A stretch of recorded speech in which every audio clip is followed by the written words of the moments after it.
मुलीला वडिलांच्या संपत्तीत मिळणार 50% हक्क। उत्तर प्रदेश सरकारने महिलांच्या हक्कांसाठी एक मोठं आणि ऐतिहासिक पाऊल उचललंय। अजूनपर्यंत उत्तर प्रदेश राजस्व संहिता 2006 च्या कलम 108 अंतर्गत 2 नुसार वडिलांच्या शेतजमिनीवर हक्क प्राप्त मुलांना, विधवांना आणि अविवाहित मुलींनाच मिळत होता। म्हणजे मुलगी जर लग्न झालेली असेल तर तिला वडिलांच्या कृषी जमिनीत कोणताही कायदेशीर हिस्सा मिळत नव्हता। आता योगी सरकार हा भेदभाव संपवणार आहे। प्रस्तावित बदलानुसार कलम 108 अंतर्गत 2 मधून अविवाहित हा शब्द हटवण्यात येणार आहे।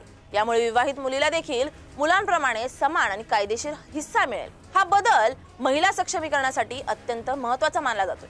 विशेषतः ग्रामीण भागात जिथे संपत्तीवर हक्क ही आर्थिक स्वातंत्र्याची पहिली पायरी असते। मध्य प्रदेश आणि राजस्थानमध्ये ही व्यवस्था आधीपासूनच लागू आहे। आता उत्तर प्रदेशही या दिशेने पुढे जात आहे। हा प्रस्ताव विधी, न्याय, वित्त आणि विधेयक विभागांच्या मंजुरीनंतर कॅबिनेट समोर मांडला जाईल। त्यानंतर विधानमंडळाच्या दोन्ही सभागृहातून तो मंजूर झाल्यावरच कायदा लागू होईल।